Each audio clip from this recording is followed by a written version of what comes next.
I think we need product folks to be, completely geeked out in a good way about what our product is. But we also need to have, team members that are balancing all these other plates from sales, marketing, product, engineering, fundraising, finance, HR, etc. So that's really what I do. So Welcome to Scale Your Saas, the podcast that gives you proven techniques and formulas for boosting your revenue and achieving your dream exit. Brought to you by a guy who's done just that multiple times. Here is your host, Matt Wallach. And welcome to the show. Very, very awesome to have you here. Thank you very much for joining us. Thanks for watching. If you're watching on YouTube, thanks for listening. If you are on the podcast, this is going to be a fun episode. I am really excited to chat with Joe Keeley. Joe, how you doing? Great, thanks. Thanks for having me. Absolutely. Let me make sure everybody knows who you are, Joe. So Joe, he is the co-founder and CEO of JustiFi. And JustiFi exists to accelerate the potential of vertical SaaS platforms by bringing optimized embedded payments and beyond payments fintech solutions to bear, resulting in increased value for the platform of 3 to 5 times with remarkably lower cost of ownership. It's really cool what these guys are doing over at JustiFi. Prior to that, Joe founded and grew College Nannies, Sitters, and Tutors, also known as CNST. It's the nation's largest in-home childcare and tutoring company. He led CNST to over 200 franchises in the USA and the United Kingdom, a milestone less than 5% of franchisors achieve, and over 13,000 employees. That's quite the story, I'm sure. And I can tell you, my kids are a little bit older now, but we definitely could have used you back in the day. But Joe, thanks so much for coming on the show. My pleasure. My pleasure. Thanks for having me. For sure. So tell me, what have you been up to lately and what's coming up for you? Well, we're trying to make fintech possible over at JustiFi, which is, of course, it's interesting.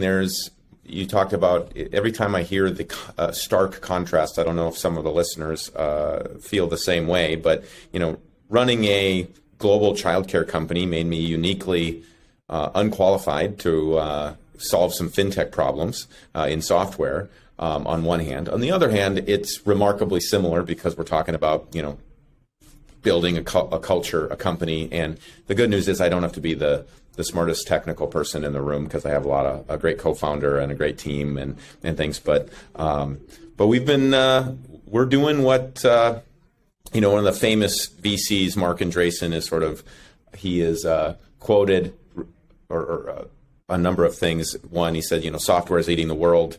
And then he said, every company, paraphrase, will soon be a fintech company. So we're really working on that last part.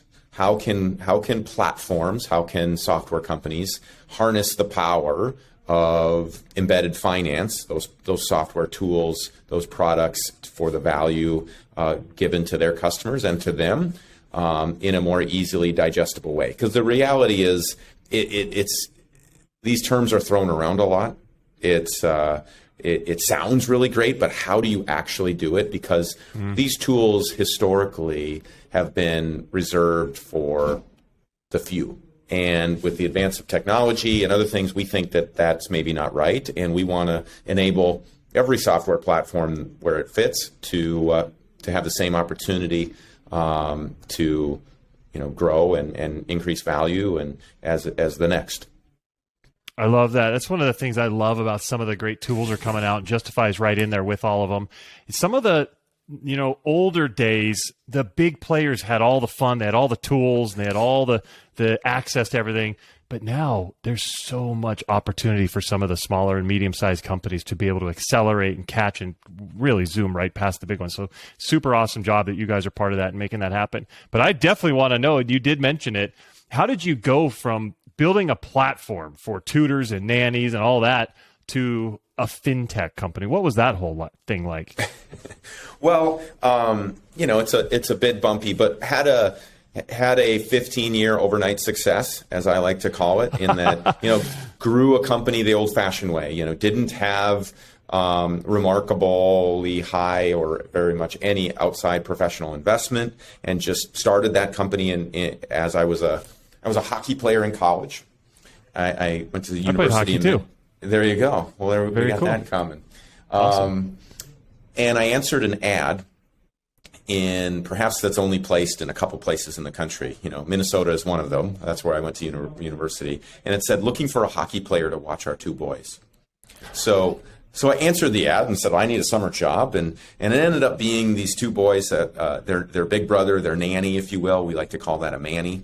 And that was the beginning, that sort of entrepreneurship spark that led to that 15-year journey of all of those offices and building a tech platform that allowed folks to book their trusted babysitter whenever they wanted. And that whole full cycle journey was very, very impactful. Of course, it was, changed our family's life, but also just it taught me a lot of skills that are transferable.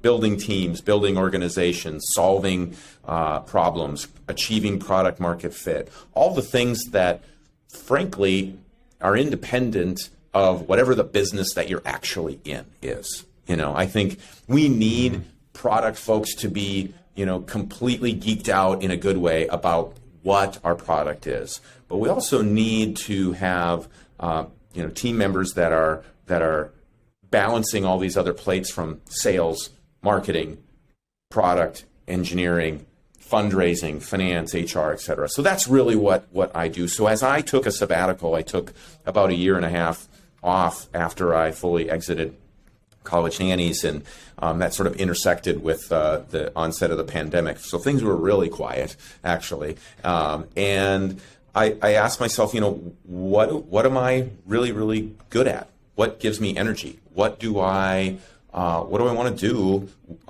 with the sort of second 2 quarters, God willing, of my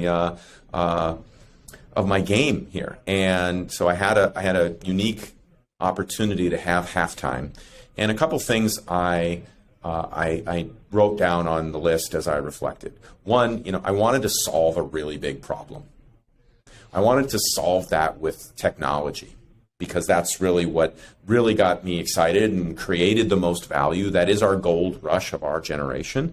And I wanted to experience a different type of entrepreneurship. I did the startup unfunded, grind it out, literally started in a dorm room, used cash flow to fund it, bank debt, put your house up, all that stuff. So this time when we built JustiFi, I partnered with some folks that had solved a very, very real problem, which is how do you take your embedded finance, your fintech aspirations, and bring them to life? My partners started a company called Sports Engine. Sports Engine is a youth sports vertical SaaS platform that solves problems for registration and just the workflows for a T-ball organization, a hockey organization. So many parents are like, "Oh, I've used it for my kids." Exactly. Well, Sports Engine is a fintech Trojan horse hiding in plain sight.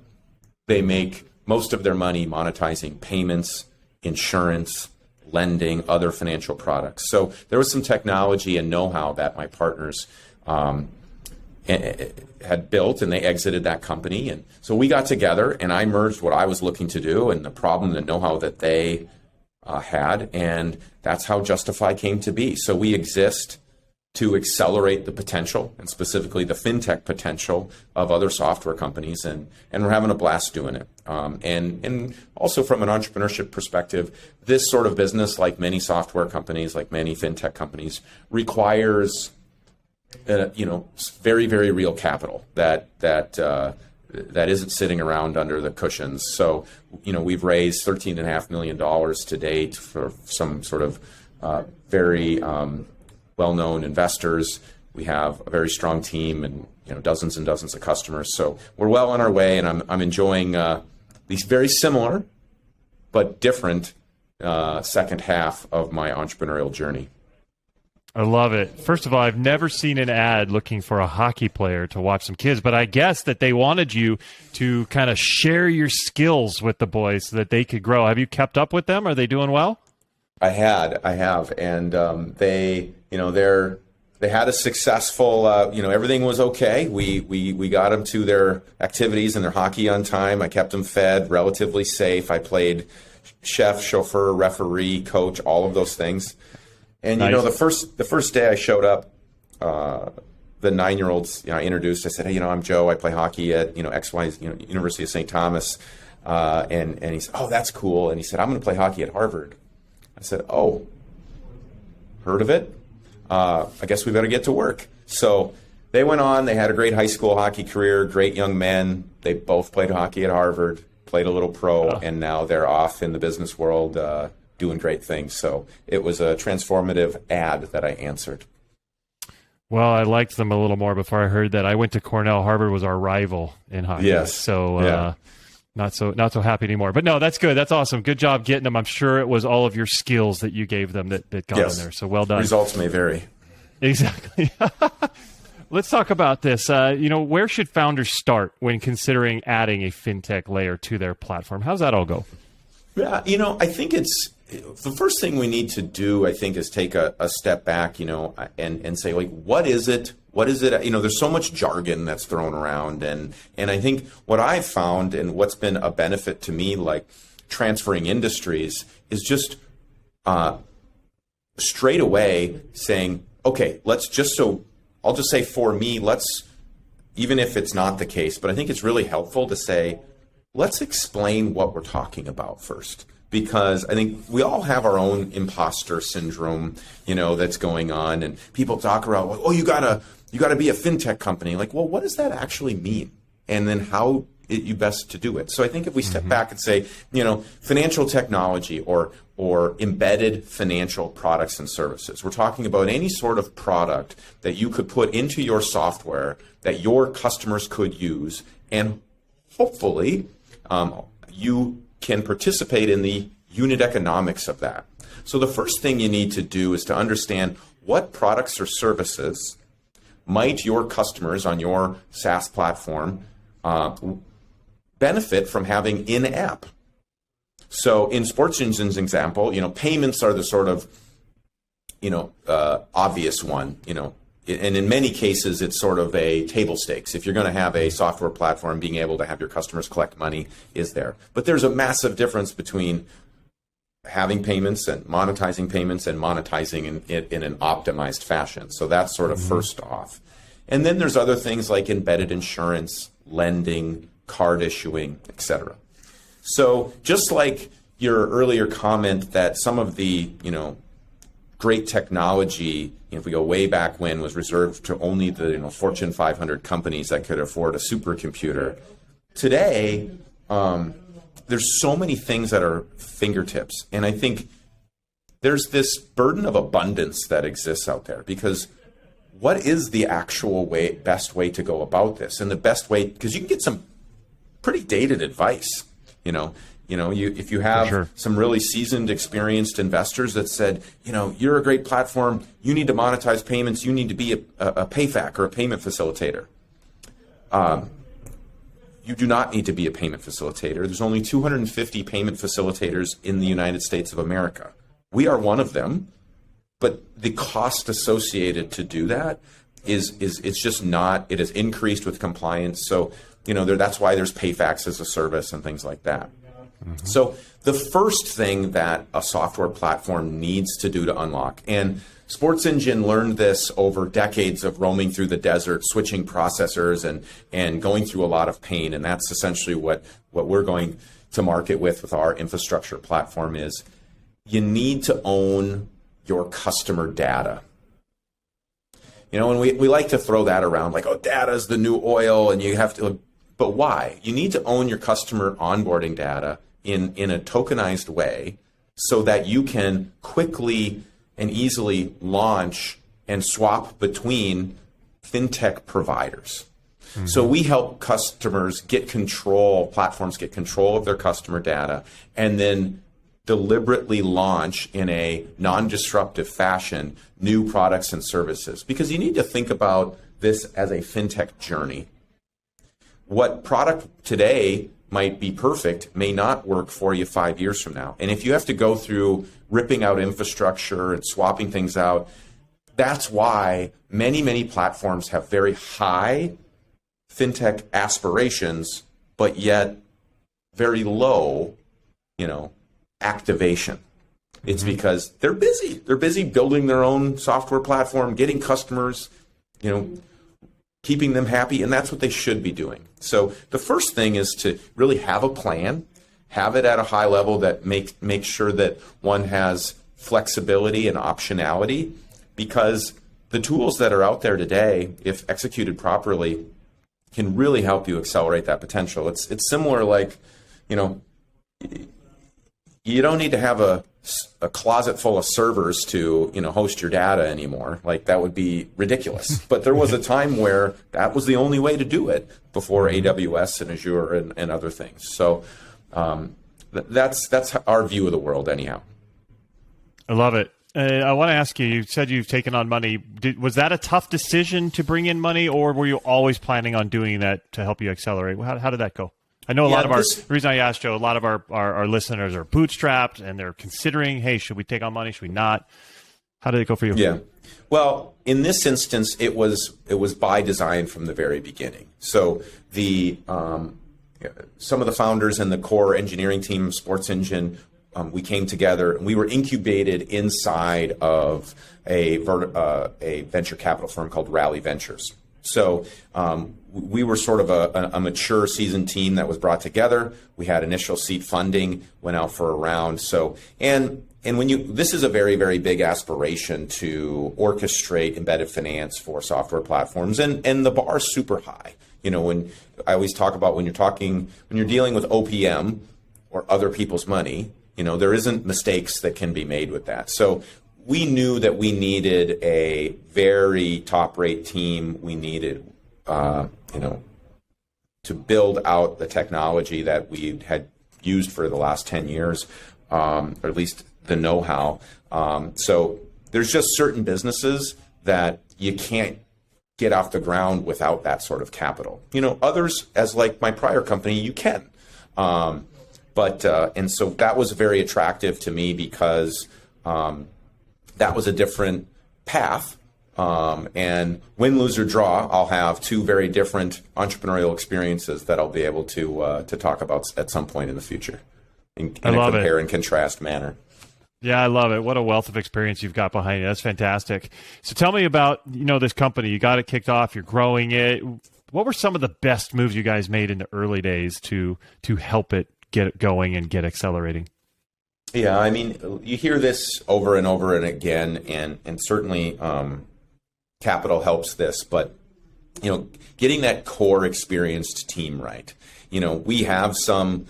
It was interesting because our founding team, and there's some really, really tremendous value of having young, new, fresh eyes on things. I'm no longer young, new, and I don't have fresh eyes at 42. But we brought together a very, very seasoned team of folks that have had, we have multiple exits to public companies under our belt. We have senior engineers that have built the things we're building before. So that was and we have, top rate investors that have great connections. So, but, we like to, accelerate potential of software platforms, but we had great potential in that too. So with that comes, great expectations. So none of this is for free. So, we have to execute. So I'm keenly aware of that.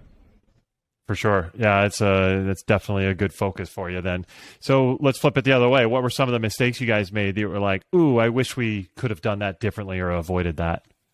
Yeah, so it's really interesting, particularly. So one of the things that our core infrastructure platform really addresses the data layer, the strategy, the orchestration of making fintech possible. But one of our, and then we either partner with those offerings like insurance and lending, or we have solutions that we built and own ourselves. So payments is one of those. Most folks are on Stripe or something. They can continue to be on Stripe and use our infrastructure, or they can move over to JustiFi's payment solution. We think that's, we're not trying to outstripe Stripe, but we've built this specifically for platforms and our experience in that. And we thought that, simply saving money and that people would be as excited about that. And it's interesting, many are, but there is so much scar tissue that has been built up over changing infrastructure and, particularly in payments, that even if you put, hundreds of thousands of dollars of savings in front of someone, or in some cases millions for larger platforms, they don't always even say yes. So I think a mistake we made is just assuming that decision is in a vacuum. And we know it's not. We know that everyone has roadmap. Everything is busy. But I think what it actually has done now is reaffirm that the aspiration is high on becoming a fintech company, or at least harnessing more appropriately the value of it. But actually doing it can be really debilitating. It's complicated, it's expensive, and every capital dollar, no matter if it's invested capital or internally generated cash or a loan on your home, software company CEOs, like all CEOs, we don't have all the answers. And sometimes, the fear of making the wrong decision and the consequences associated with that is just too big. So that is actually, it's reaffirmed what we're trying to do, which is make this accessible, to break down some of the barriers. I mean, we chose deliberately the company name JustiFi because we think there's some things that aren't right out there. We want to cause some alarm. We think that the notion of, what platforms are being charged for payments is not right. That's not actually what the cost of a payment should be. We don't think that if someone's processing $100 million and it's one rate, that when they get to $1 billion, it should be a lot less. Shouldn't it just be what it costs? So these are some of the things that have reaffirmed. But nevertheless, we all make mistakes each and every day. I just reserve the right to try to be smarter tomorrow than I am today. I love it. Yeah, we got to continue to learn from them, and that's some of the best parts about going through these experiences. And like you said, you have a wealth of experience, so they're completely different with your last two gigs, and it's amazing what we can apply to learn from. So, as we wrap up, what would you say to other software founders who are kind of just getting started and really looking for those methods for getting going? Yeah, I mean, we'd be happy to talk to anybody and give our experience, regardless of a commercial relationship. But it happens because we just love talking to other software companies and what are you building and how do you do it. I would say that, there's good times to plant a tree, as the fable says. One is 10 years ago, and the other one is today. So the notion that, well, once I get to blank, then it'll be the right time to better monetize payments or launch insurance. But what ends up happening is that as you kick the can down the road, the hill to climb just gets bigger and bigger and bigger. So my advice would be, these tools are available today, just like, spinning up servers is a lot easier today than it was 1 year ago, 5 years ago, and certainly 10 years ago. I think one would be surprised that it's not quite the mountain to climb that it once was. So to consider, starting on their journey, because every incremental dollar or basis point that you can generate inside of your platform from this strategy is one less that you need to go find somewhere else. Totally agree. That's awesome advice. Absolutely. So, Joe, this has been great. Thanks so much for coming on. Where can people learn more about you and JustiFi? Thanks for asking. We're at justify.ai. So JUSTIFI.ai. Very cool. We'll put that in the show notes as well. So anybody listening, you can go there, click that link. You're good to go. Great. Awesome. Joe, thanks for coming on the show. My pleasure. Thanks for having me, Matt. Absolutely. And everybody else out there, thank you. Really appreciate you being here. Make sure you're subscribed to the show. That way you won't miss any other awesome leaders coming in and sharing their story like Joe has just done. Hit that subscribe button. You'll be good to go. And I'll see you next time. Take care. Thanks for listening to Scale Your Saas. For more help on finding great leads and closing more deals, go to mattwallach.com.